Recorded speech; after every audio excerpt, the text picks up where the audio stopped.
Good morning friends, welcome to our YouTube channel. GSTR 3B और GSTR 1 की date जो है क्या 31 अगस्त 2020 तक एक्सटेंड कर दी गई है? क्या ऐसा कोई नोटिफिकेशन आया है या फिर ऐसा कोई नोटिफिकेशन आया है जिसमें कंप्लायंसेस से रिलेटेड ड्यू डेट की एक्सटेंशन की बात करी गई है? दोनों ही सवाल हैं। दोनों ही सवाल अपनी जगह पे सही भी हैं और गलत भी हैं। नोटिफिकेशंस आया भी है, एक्सटेंशन हुआ भी है और एक्सटेंशन नहीं भी हुआ है। क्या है पूरी बात अच्छी तरीके से इस वीडियो में आपको समझ में आने वाला है, इसीलिए जुड़े रहिएगा इस वीडियो के एंड तक। वीडियो पे आगे चलने से पहले आपके लिए एक इंपॉर्टेंट इंफॉर्मेशन जो कि जीएसटी प्लेटफॉर्म के द्वारा ऑर्गेनाइज किया जा रहा है online webinar GSTR 4 for financial year 1920 जो कि कॉम्पोजिशन टैक्स पेयर वालों को फाइल करना है for the financial year 1920 annually. ये पूरे एनुअल का होगा, पूरे साल का ये डेटा जो है इसके अंदर जाएगा। साथ ही साथ जो हमारा जीएसटीआर 3B फाइलिंग होना है जुलाई 17 से जनवरी 20, उसमें किन किन मुद्दों पे हम लोगों को फोकस रखना है, किस तरीके से वो फाइलिंग होगी, उसके बारे में भी डिस्कस करेंगे। साथ ही साथ जो रिसेंट चेंजेस किए गए हैं जीएसटी की लेट फीस और इंटरेस्ट से रिलेटेड, इन सारे विषयों को लेके 5 जुलाई 2020 को 11 बजे से 2 बजे तक के बीच में online training session webinar organise किया गया है। रजिस्ट्रेशन के लिए आप इस नंबर पे कॉल करके अपना रजिस्ट्रेशन करा सकते हैं। आज लास्ट डेट है डिस्काउंटेड फीस पे रजिस्ट्रेशन कराने की। कल से फीस जो है वो बढ़ने वाली है। तो अब देखिए, क्या यह नोटिफिकेशन आया, क्या ये एक्सेप्शन लेकर के आया, क्या ये कंफ्यूजन क्रिएट कर रहा है, इन सारी चीजों को अच्छी तरीके से समझते हैं। एक नोटिफिकेशन नंबर 35/2020 3 अप्रैल 2020 को लाया गया था to give the relief for filing various compliances and completion of action.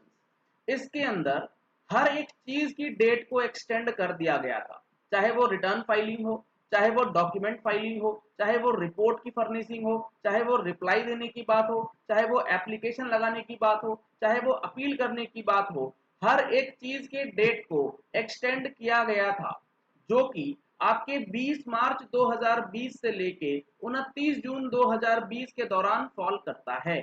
अब क्या हुआ, इस नोटिफिकेशन को कल एक नोटिफिकेशन आया 55 नंबर, उसने अमेंड किया और अमेंडमेंट करके ये बताया जहां जहां नोटिफिकेशन 35 के अंदर 29 जून है वहां पर आप उसे पढ़ेंगे 30 अगस्त 2020 और जहां जहां पे 30 जून है उसको आप पढ़ेंगे 31 अगस्त 2020।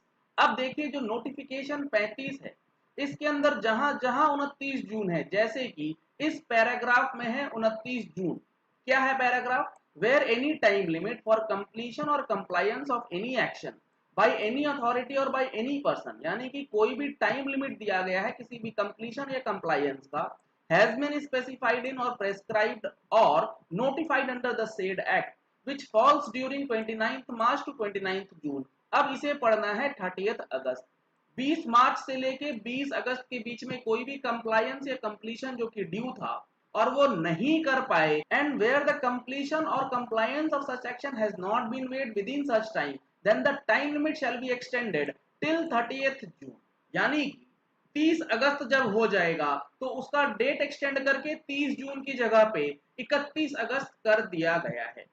और यहां पर इन्होंने लिखा है including for the purpose of filing any document return और स्टेटमेंट। अब यहां से कंफ्यूजन शुरू हो गया।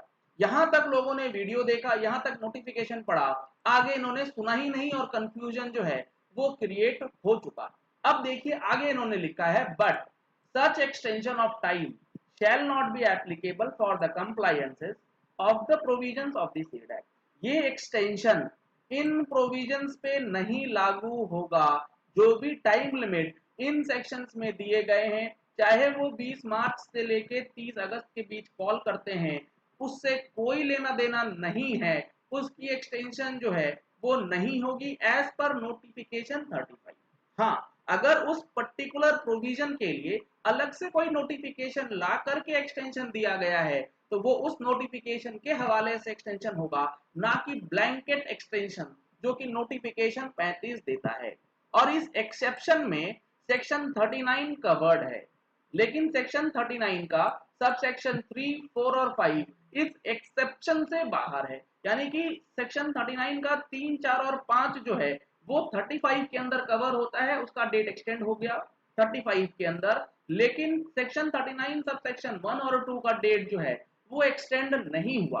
अब देखिए जो सेक्शन 39 सब सेक्शन 1 और सब सेक्शन 2 है वो किस चीज की बात करता है, उसके अंदर क्या डिटेल्स अवेलेबल करवाए गए हैं वो देखना अब बेहद जरूरी है। तो ये मैंने आपके सामने ओपन कर लिया है जीएसटी एक्ट, और अब मैं आपके सामने दिखा रहा हूं जीएसटी का सेक्शन 39। ये मैंने ओपन कर लिया है सेक्शन 39। इसका sub section 1 and sub section 2 किस चीज की बात करता है। सब सेक्शन 1 बात करता है every registered person other than input distributor or a non resident taxable person or a person paying tax under the provisions of section 10 यानी कि कॉम्पोजिशन आईएसडी या फिर आपका एनआरटीपी और अ सेक्शन 51 और सेक्शन 52 पर्सन यानी कि टीडीएस टीसीएस वाले shall for every calendar month or part thereof furnish in such form and manner as may be prescribed a return electronically of inward and outward supply। यानी कि section 39 sub section 1 basically किस चीज की बात कर रहा है, ये बात करता है जीएसटीआर 3B की, और सबसेक्शन 2 बात करता है a registered person paying tax under the provisions of subsection 10 shall for each quarter or part thereof furnish in such form and manner as may be prescribed a return of turnover in the state or union territory inward supply of goods or services or both tax payable and tax paid within 80 days after the end of such quarter। तो यहां पर बात हो रही है subsection 2 में composition tax payer के लिए। तो इन दोनों ही प्रोविजंस के अंदर आपका कोई भी एक्सटेंशन नहीं दिया गया है इन टर्म्स ऑफ सेक्शन 35। इस चीज को समझना बेहद जरूरी है, काफी लोगों को कंफ्यूजन जो है इसमें आ रहा है। सर जीएसटीआर 3 भी तो समझ आ गया, जीएसटीआर 1 तो मैं आपको बता दूं जो एक्सेप्शन है इसके अंदर सेक्शन 37 को भी कवर किया गया है, और अगर आप सेक्शन 37 देखेंगे तो उसके अंदर जीएसटीआर 1 जो डिटेल्स ऑफ आउटवर्ड सप्लाईज की फर्निशिंग की बात करता है। यहाँ पर आप देखेंगे तो सेक्शन 37 है furnishing details of outward supplies. इसमें बताया गया है कि एवरी रजिस्टर्ड पर्सन जो कि इनपुट सर्विस डिस्ट्रीब्यूटर नहीं है, नॉन रेसिडेंट टैक्सेबल पर्सन नहीं है, कॉम्पोजिशन टैक्सेबल पर्सन नहीं है, टीडीएस और टीसीएस के दायरे से बाहर है, शैल furnish electronically in such form and manner as may be prescribed the details of outward supplies of goods or services or both effected during a tax period on or before 10th day of the month succeeding the said tax period, and such details shall be communicated to the recipient of the said supplies within such time and in such manner as may be prescribed। यानी कि GSTR 1 section 37 में आता है और वो जो है notification 35 के दायरे से बाहर है। तो अब मेरे हिसाब से आपकी कंफ्यूजन जो है वो क्लियर हो गई होंगी। इसके अलावा जो भी कंप्लायंसेस है, लेट सपोज आपको रिफंड फाइल करना था, लेट सपोज आपका अदरवाइज कोई आईटीसी का फॉर्म आपको फाइल करना था जिसका टाइम पीरियड 20 मार्च से 30 अगस्त के बीच फॉल करता है, तो उन सारे चीजों की डेट जो है वो एक्सटेंड हो जाएगी 31 अगस्त 2020 तक।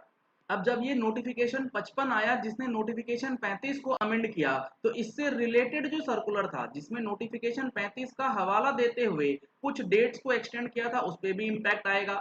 जैसे कि ये मैंने आपके सामने ओपन करा है सर्कुलर नंबर 137, जिसमें ये बताया गया था कि LUT furnish for the purpose of zero rated supply as per the provisions of section 16। यानी कि अगर आप एक्सपोर्ट करते हैं, जीरो रेटेड सप्लाई करते हैं विदाउट पेमेंट ऑफ टैक्स, तो आपको एलयूटी के साथ करना होता है, और एलयूटी की एग्जीक्यूशन के लिए जो टाइम पीरियड था उसको भी एक्सटेंड किया गया था in terms of notification 35।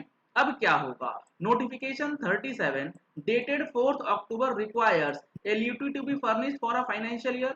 However, in terms of notification 35 dated 3 April, where the requirement under GST law for furnishing any report, document or return or statement or such other records which falls during the period 20 March to 29 जून, अब इस 29 जून को कर दिया गया है 30 अगस्त, has been extended till 30 June यानी कि has been extended till 31 August 2020।